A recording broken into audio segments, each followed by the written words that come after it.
think someone asked me, if AI was the equivalent to the beginning of the internet. And I told them, no, AI is the equivalent of the invention of electricity.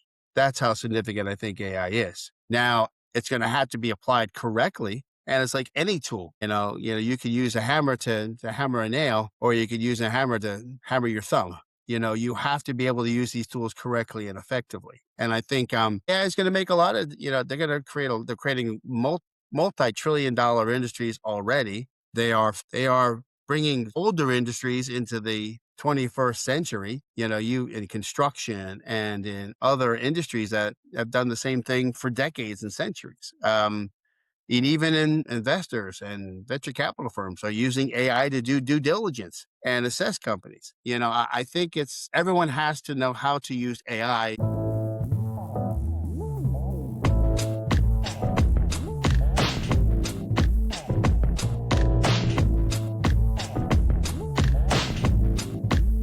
All right, guys, welcome to the Winner Circle podcast, where we celebrate the innovators, creators, and leaders who are making waves in the world of entrepreneurship.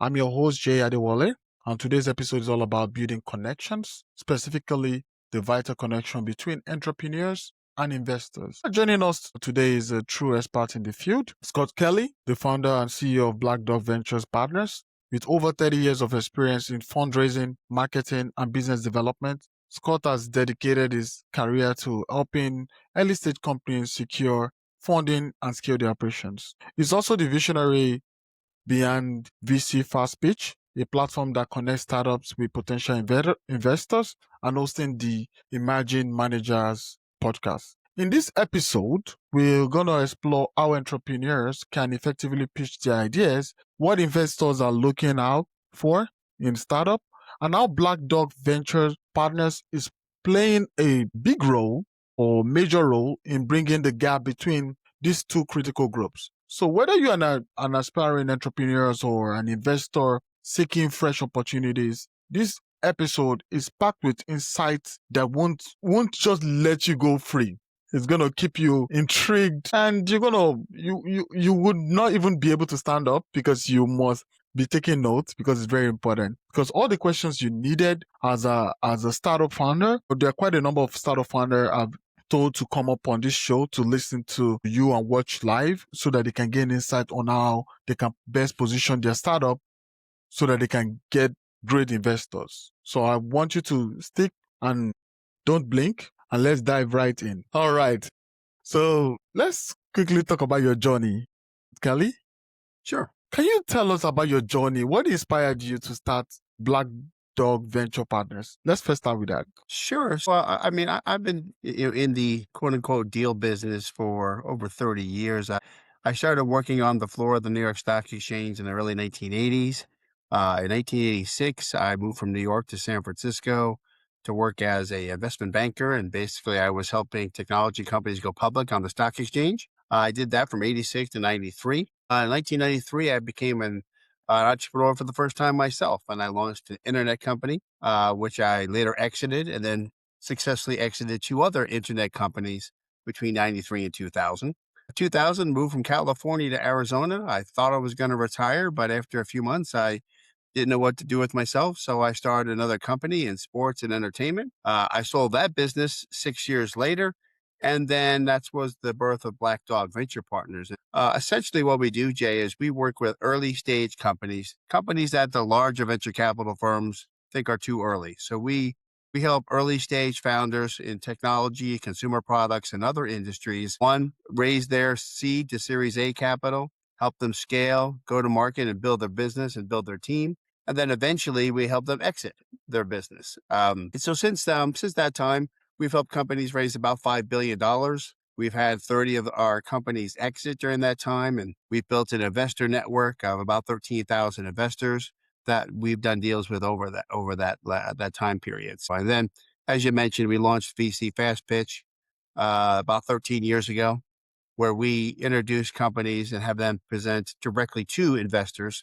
We've held 60 events plus and raised about $130 million for those events. And like yourself, I'm a podcaster. I actually host the Emerging Managers podcast, where I interview up and coming investors and VC funds. So that's my journey. That's great. So that's powerful what you're doing. And I love what you're doing. I'm also a startup founder. I have like three startups that I would say is in pre-seed level, and one is bootstrapped by myself. And just like you, I'm also a podcast host. So I listened to um one of your episode, and it was really great. I learned a lot from it. So people, if for startups owner, founders just like me too, you can try make sure you listen to his podcast, and probably you can learn one or two things about navigating that journey as a startup founder, and getting investors. So now I've always want to ask these questions. I know you explained a little bit about it briefly. What I want to ask is, what distinguishes Black Dog venture partners from other accelerators and also venture firms? What is the difference? Yeah, I think the big distinction is, I tell people I have 35 years of experience, but I also have 35 years of perspective. And what I mean by that is that I've grown my own companies. I started my first business as an entrepreneur in my spare bedroom and exited that business 4 years later. So I know the trials of running a business and making payroll and doing all those things. And then perspective, I've as an investor, an accelerator, we have made a lot of money and we've lost a lot of money in our career. So I understand, how to take pain and how to overcome that pain in business, or whether it's losing a sale, losing your business, or losing your money. And so I think that's the primary thing I have is one, experience and perspective, and two, it's relationships. I've done deals with 13,000 plus investors over my career, and these are folks that I have long-standing relationships for the last 30 years. So I think that's probably maybe one thing that really differentiates me is my network. And they're saying that your network is your net worth, and I Net worth. constantly work on building my network. That's great. Network is your net worth. And I guess your net worth is, if I look at it, is way in the $300 billion. No, if not more. Yeah, Yeah. it's a significant amount. The investor network that I have represents probably in $1 trillion in investable capital. Okay. Sorry for taking it down. Not I was no, just not at trying to all. It's compare. not Hey, Winners, have you got a business or brand that deserves to shine? I'm just saying this right now because I'm giving the opportunity for you to advertise on Winner Circle with Jay and connect with thousands of ambitious entrepreneurs and leaders who are about growth. It's all about growth. So whether you are advertising a product or a service, secure your slot as low as $100. So what are you waiting for? Email us at advert@winnercirclewithj.com. Here at Winner Circle with J, we just don't talk success, we create success. All right, see you soon. my With money, it's their money. yeah, that's great.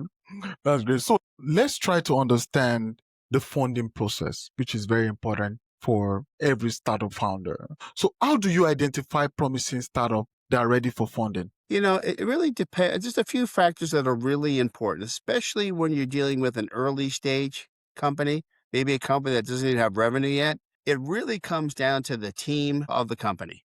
And I think startup founders need to realize two things. They have to understand the thing they know the most, but also they have to understand the things they know the least. And I think it's very important to have a team that can execute. So, a lot of founders are technical founders and may have good technology skills, but they may not have good marketing or sales or accounting or operation skills. Founders that build that team early are the ones we're most intrigued by, because reality is this is a very high risk business. It is. I tell people, I'll use the baseball analogy. If you can bat 300, you're in the Hall of Fame. If you're right, a third out of 300%, clip out of 1,000 as an entrepreneur and investor, you're in the Hall of Fame. So I think team is important. I think it's really truly understanding the problem you're trying to solve and why it's a big problem worth solving. And I think if you look at it from that perspective, then it helps you build your solution, build your go to market, and it builds your ability to execute. Thank you so much for clarifying that. Now, for you, looking at you being the expert in this field, what are the most common mistakes entrepreneurs make when seeking Hmm. investment?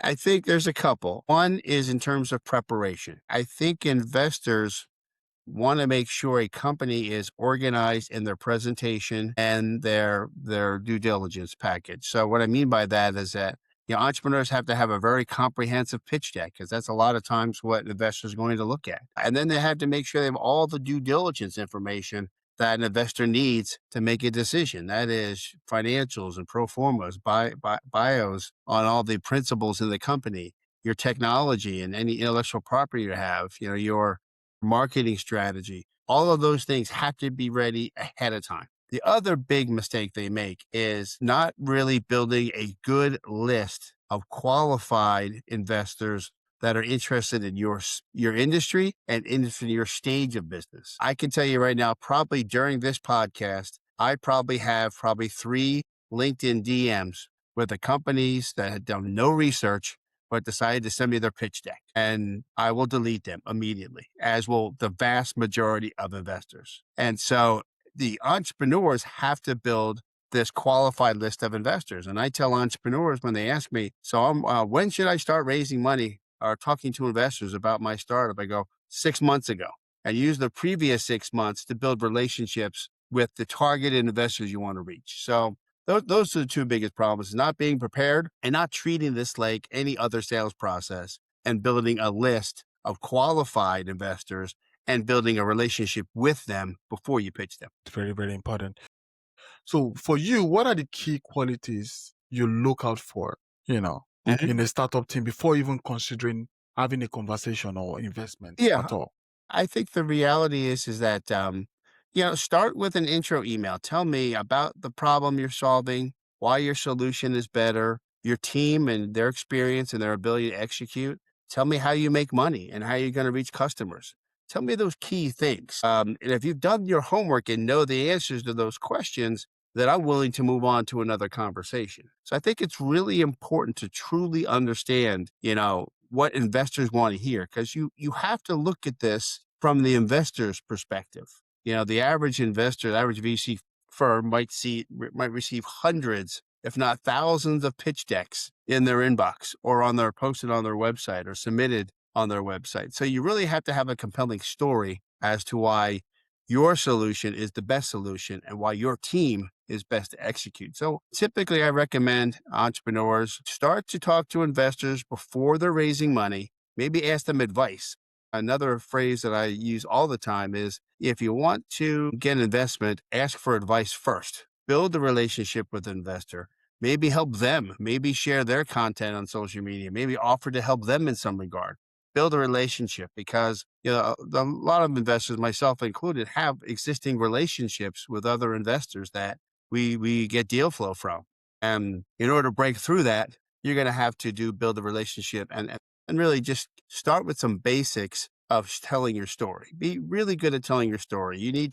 I tell every entrepreneur they should have a 1 minute presentation on the company, a 5 minute presentation on the company, and a 20-minute presentation on the company ready to go at any, at a moment's notice. Deep into essential connection between entrepreneurs and investors. Now, one of the key takeaways so far has been the importance of crafting a compelling pitch and building relationship, which is very important. And Scott, as you've shared, that it's not just about having an idea, it's about how you communicate that vision to potential investors, which is very important. So, and this, Absolutely. for our listeners, think about your own project, whatever the project you're working on. Think of how you can refine your message to resonate with those you are trying to reach. Is very, very important. And that's one thing I want you to take a moment and think about, because after the break, we'll dive deeper into practical strategies that entrepreneurs can use to enhance their pitch and connect more effectively with investors. We'll also discuss common pitfalls to avoid when seeking funding. So stay tuned. There's a lot more valuable advice on the way. All right. We'll be back soon. Scott, I would want to ask a very important question. For your organization, how do you help entrepreneurs refine their pitches to appeal to investors? We use a number of tools. One, we have a whole startup toolkit that we send to all the entrepreneurs that we work with, and I would offer it to anybody that's listening in on this podcast. They can reach out to me. We'll send them the startup toolkit, which has a couple of very valuable resources. One, it has a template on how to create a proper pitch deck that answers all the right questions. It has a glossary of the terms that investors are going to ask you. The investment terms that you need to know and need to be able to enunciate and tell investors with confidence, and a whole bunch of other resources. So we start with making sure, one, they have everything, all their documentation together. So we'll work with them to create their pitch deck, put together what's called their deal room or the due diligence room, which has all the other information that investors need to make a decision. So once we create that, then we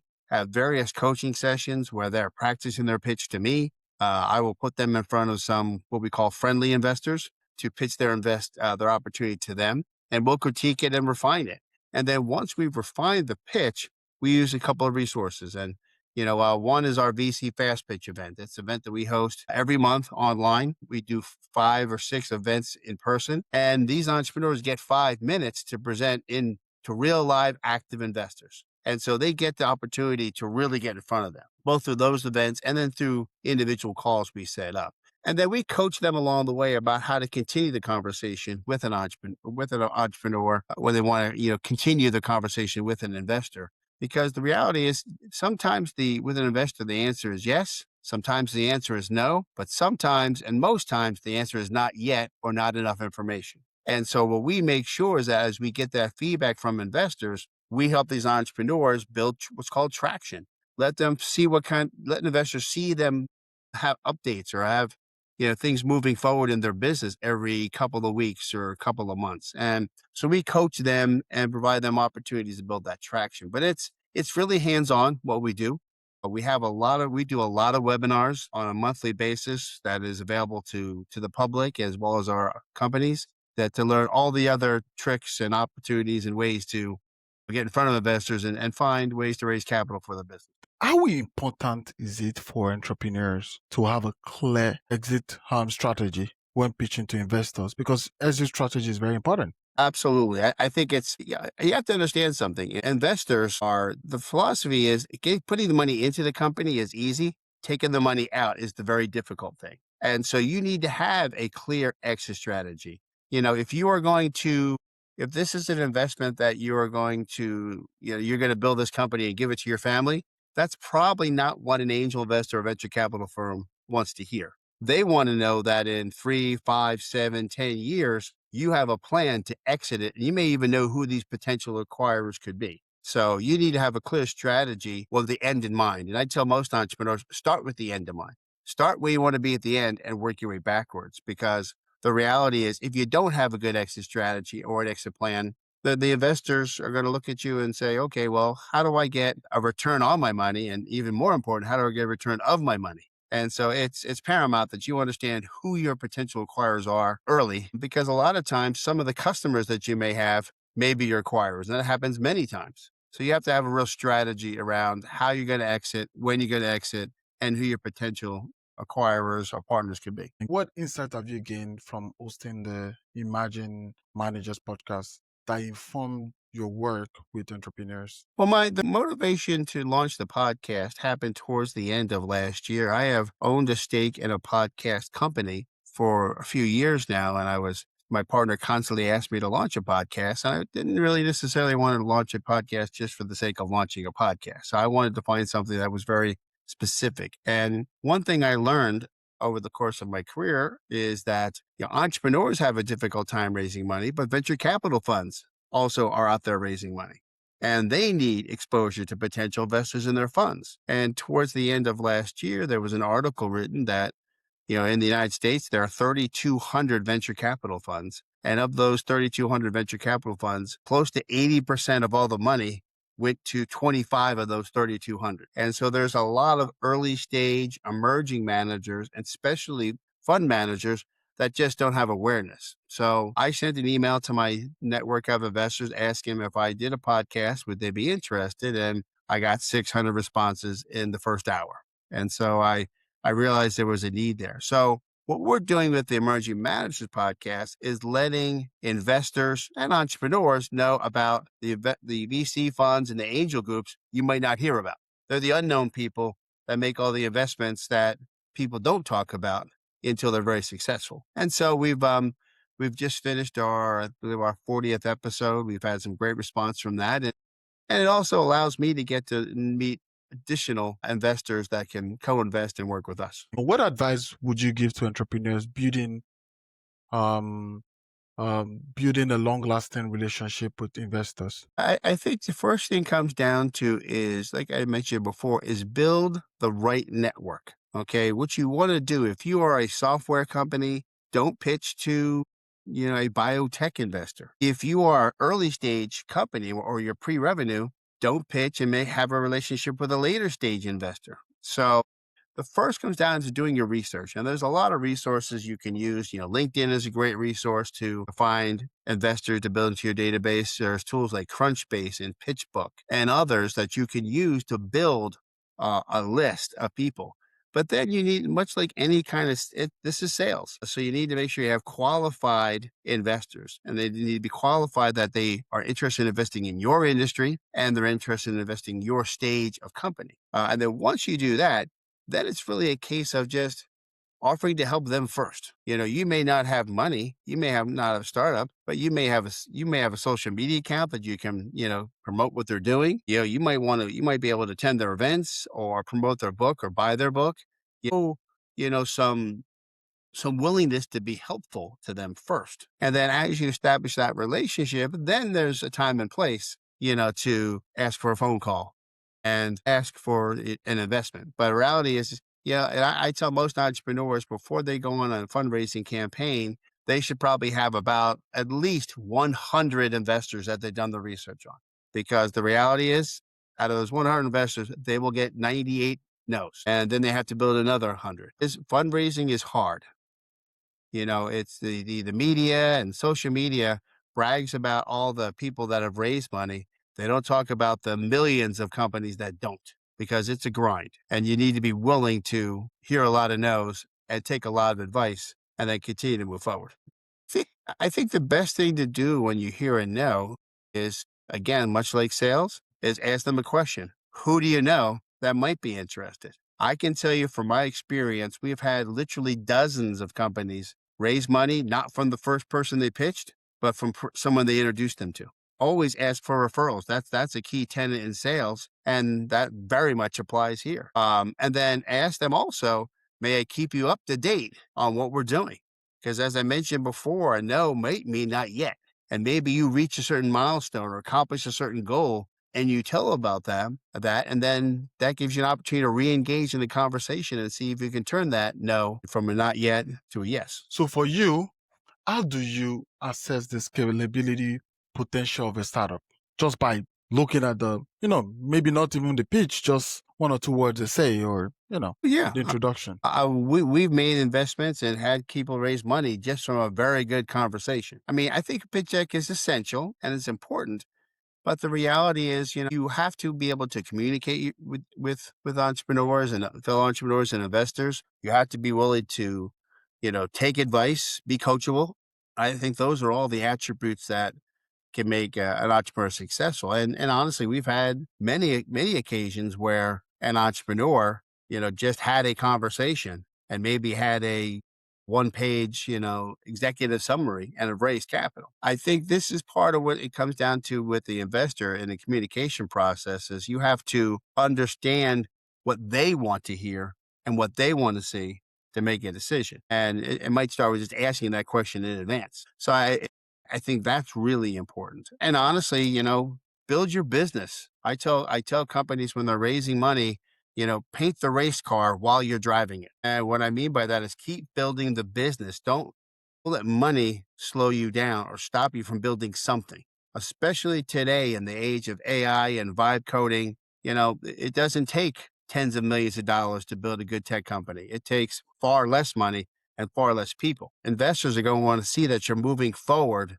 with the money or moving forward without the money. And I think it's important to do that too. Thank you so much. Before we go to the next segment where we'll talk about risk and challenges, can you explain the significance of market research and data in the funding process? Yeah, I think the market research comes down is to using some of the resources I mentioned to find the right person to talk to at the right firm. Again, a lot of the entrepreneurs probably shouldn't even be talking to venture capital firms, before they generate, probably $1 million in revenue a year.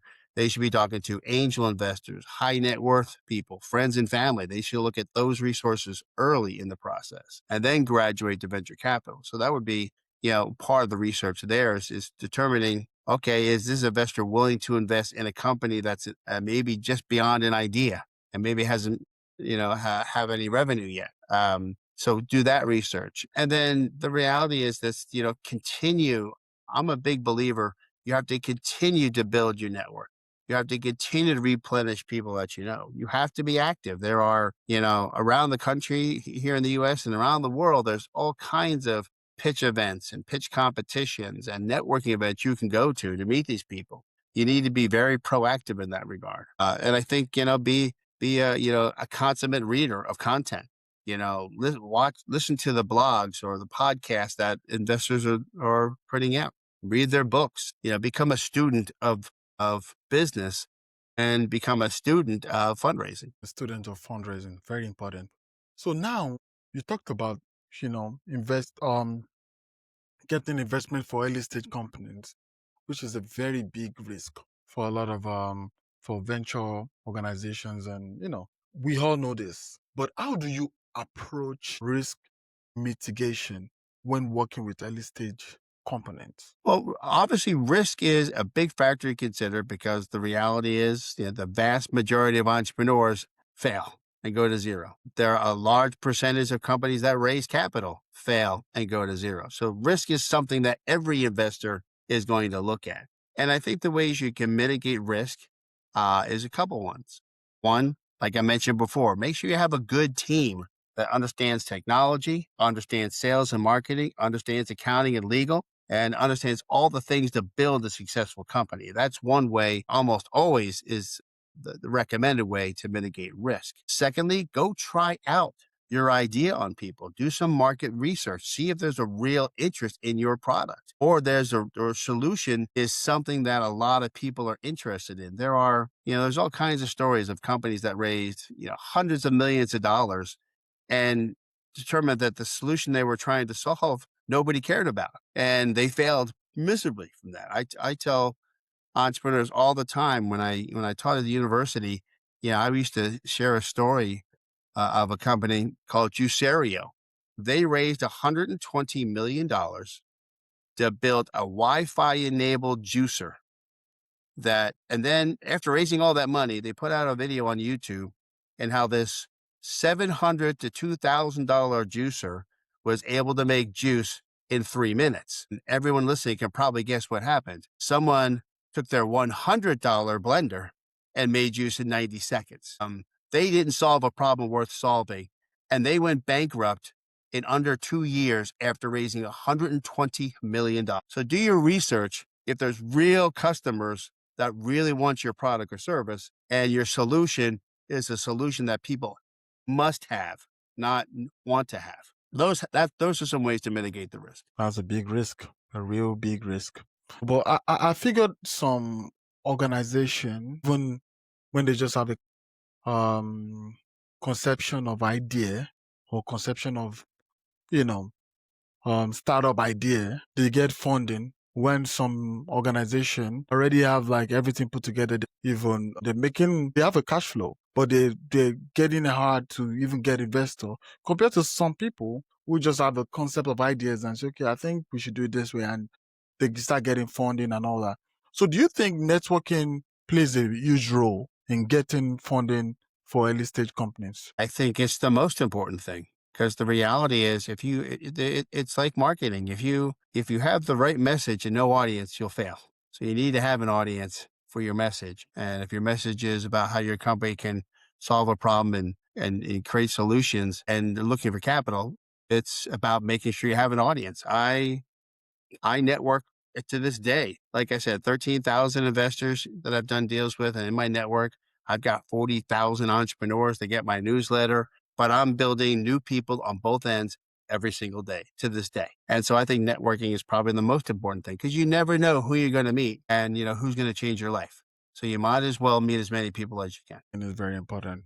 So now let's talk about um the future of entrepreneurship and venture capital. I know you've heard that a lot. You've heard about AI. AI is the future. So now there's so much startup that's AI based. I've had somebody reach out to me and ask me, "Oh Jay, I want you to come up here, help me assess this idea I just came up with. AI working on, how do I say this? It can predict how if you want to become a doctor, for example, it's going to tell you how you're Mhm. going to go about it. Okay, you go to the university, so years, this is how you focus. Or if you want to be a doctor, or lawyer, or an attorney, or whatever the thing you want to become, AI is just Mhm. going to predict and tell you how you're going to go about it. I've had people call me about AI.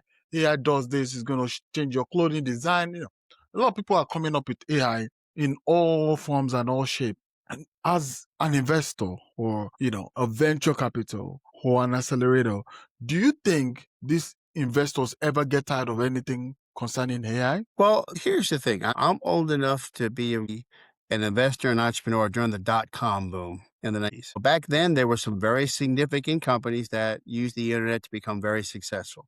But there were literally thousands, if not millions of companies that put .com at the end of their name, and they thought that was going to be the business. Very similar to what's happening today. There are some companies that are building some great things in AI and using some great AI tools to make existing industries better, but there's a lot of folks that are just putting the AI at the end of their name and think that's just going to be, the reason why someone invests. So I think AI is going to be a game changing term, thing that happens. I think someone asked me, if AI was the equivalent to the beginning of the internet, and I told them no, AI is the equivalent of the invention of electricity. That's how significant I think AI is. Now, it's going to have to be applied correctly. And it's like any tool, you could use a hammer to hammer a nail, or you could use a hammer to hammer your thumb. You have to be able to use these tools correctly and effectively. And I think AI is going to make a lot of, they're going to they're creating multi-trillion dollar industries already. They are bringing older industries into the 21st century, you in construction and in other industries that have done the same thing for decades and centuries. And even in investors and venture capital firms are using AI to do due diligence and assess companies. I think everyone has to know how to use AI going forward, just like they have to learn how to use tools like that we're using right now, 30 years ago. But again, from an entrepreneur standpoint, I tell people if you can't solve a problem without AI, how's AI going to help you solve a problem better? And the same thing with investors. They look at that, they ask those kind of questions. I used to ask people all the time when someone approached me that they had this great new app for their business. I'd ask them a couple of questions. Well, how would you sell this product or service before smartphones? And how would you sell this product or service before the internet? If you don't know the core ways to reach customers and sell customers, technology might help a little bit, but it might not make the difference in being successful and not successful. That's Hey, winners, as we continue our journey together today, I want to share something truly special with you. Over the years, I've had the privilege of coaching countless business owners, entrepreneurs, leaders, guiding them to achieve breakthrough results and unlocking their full potential. So I'm opening up just 4 slots for my monthly business coaching program. That's right, 4 slots. After being fully booked for the past 3 years, if you're ready to elevate your business with personalized guidance, proven strategy, and a supportive community, I'm here to help you navigate challenges, refine your vision, and achieve your goals. So if you're committed to taking your business to the next level, I want to hear from you. Reach out to me directly at jay at winnercirclewithj.com and discuss how we can work together to build the future your business deserves. So don't wait. This is your moment. Join Winner Circle and let's embark on this transformative journey towards success together. And now let's dive back into today's episode. very important. that I mentioned that because I was going to ask you that question first. Because I know a lot of people talk about AI this, AI that. I'm trying to set up an organization, AI this. So now, what trends do you see shaping the future of entrepreneurship and venture capital? I think the biggest trends for entrepreneurs is the ability to build and scale a business much easier and much faster. There used to be a time 6 months ago where you were an entrepreneur might have to hire a whole team of dozens of developers to build their product. Now they can use AI tools to build a product and maybe have one or two people manage the process, which saves millions of dollars. Entrepreneurs can also use AI tools to create content and do marketing. Heck, we can use AI to duplicate us and do sales calls. So there's a lot of tools out there to make entrepreneurs scale faster and build cheaper. I think that's going to be the most revolutionary thing. You've got companies that are growing from zero to hundreds of millions in sales in months instead of years or decades. So I think that's the main piece of advice for entrepreneurs is to use those tools and learn those tools. On the venture capital side, that's how they're looking at investment.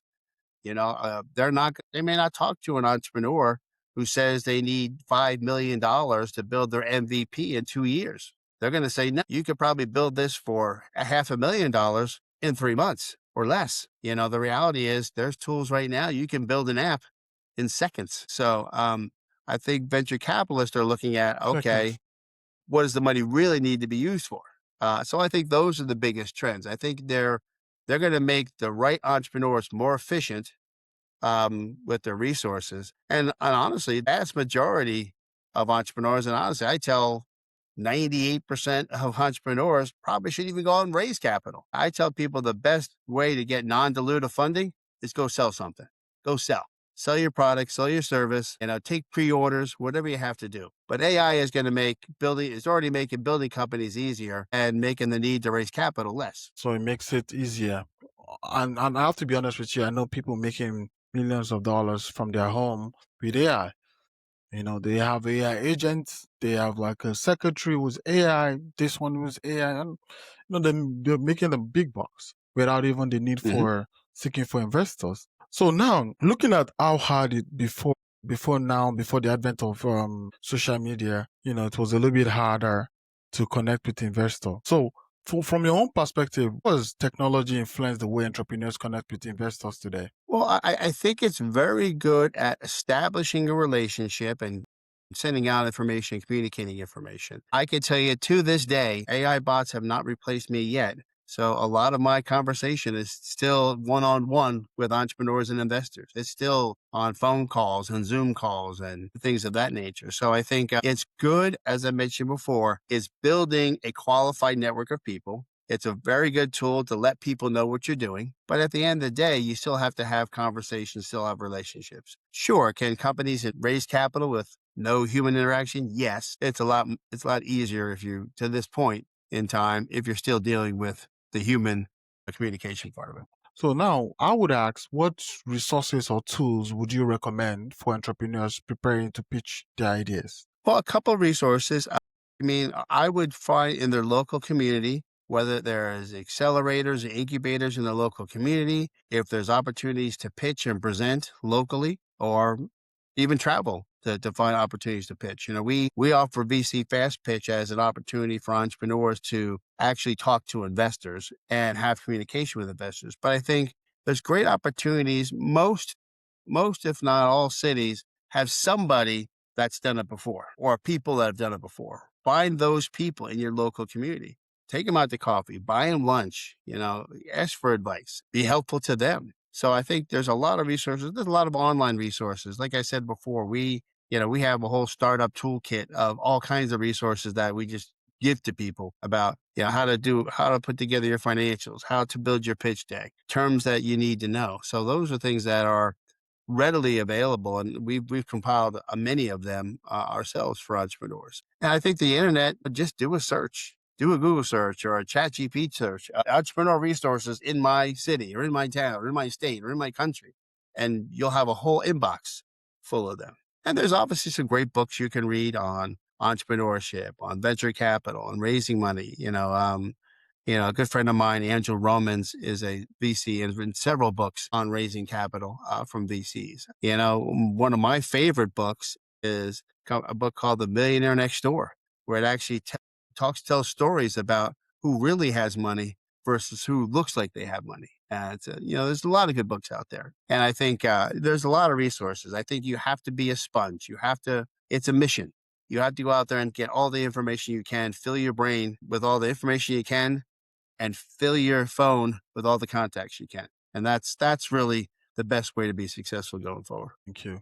So if any of our listeners probably was a startup founder or an entrepreneur, they want to connect with you probably through your consulting services, or they want to network with you, how best can they reach you? A couple ways. Obviously, you can go to a couple of websites. You go to blackdogventurepartners.com to learn more about our firm. If you'd like an opportunity to pitch and present your opportunity to investors, you can go to vcfastpitch.com. My primary social media channel is on LinkedIn. You can search under Scott Kelly or Black Dog CEO and find me there. And if you like, you can reach out and send me an email to scott@blackdogvp.com. It's been a great conversation today. And for VCs that are listening to this show, because I know I have quite a number of them, Mhm. how do you work with them? Do you ever work with VCs from outside? Yeah, The ones absolutely. you've. We advise venture capital firms on how to get in front of potential investors for their fund. So we do that also. And that's, like I mentioned before, our Emerging Managers podcast is a really excellent tool to let my network of people know about their VC fund. So we do that. That's something we also help out because venture capital firms are either doing one of two things. They're easy investing money or they're raising money. And they need guidance in both. Hmm. Interesting. So this only can happen on the winner circle, where you know we have a market for, we have a resources for the founders, and we have the resources for the VCs. So you're never gonna lag because we bring in amazing guests on the show, and just like I said, I want to say a big thank you to Scott Kelly, for sharing your invaluable insight on how to build essential connection between entrepreneurs and investors, of which, a lot of people really don't know how to go about it. They've probably checked chat GPT on how to do it.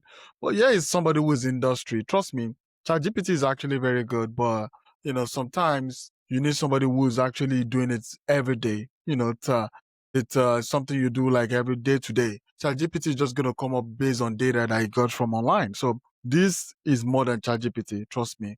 So I believe if you enjoyed this episode and found Scott's advice helpful, be sure to reach out to him if you have one or two questions. Well, let's open that door for you to reach out to our guest if you want to learn more about the episode.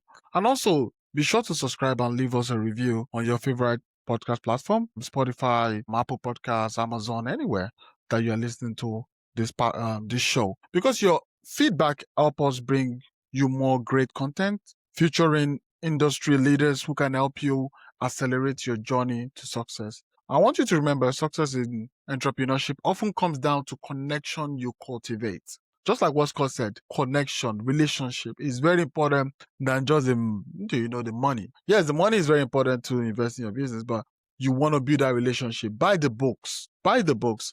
Scott, do you have any book that you have currently that belongs to you? Yeah, I'm actually in the process of writing a book right now, which will be released sometime the early part of next year. It's actually going to more or less share the tools that I've learned to help entrepreneurs raise capital and advice from actual investors that invest in companies. That's great. So I'm going to put a note on that. And please, when you have the book, please reach out to us. Let's have a show and also, review the book and talk about the book so people can learn more, because people are really looking forward to what you have to offer, because I'm so surprised about a lot of people with creative ideas and creative startup ideas, but they don't really know how to get funding. They don't even know how to go about it. So they're really, very, really, very thankful to have you on the show today. And for our listeners, make sure you continue to network, collaborate, and continue learning. And look forward to the book that Scott is going to release sometime next year. It's going to help you learn more about maybe 35 years or 30 years in the industry that he has. That experience, you're just going to get it in one book. And the cost is worth more than that. So just next time for more tips and stories from the world of entrepreneurship. Until then, keep striving for greatness, and we'll see you in the winner circle. Thank you again, Scott, and we look forward to having you when your book is ready. Pleasure. Thank All right, thank you, Scott.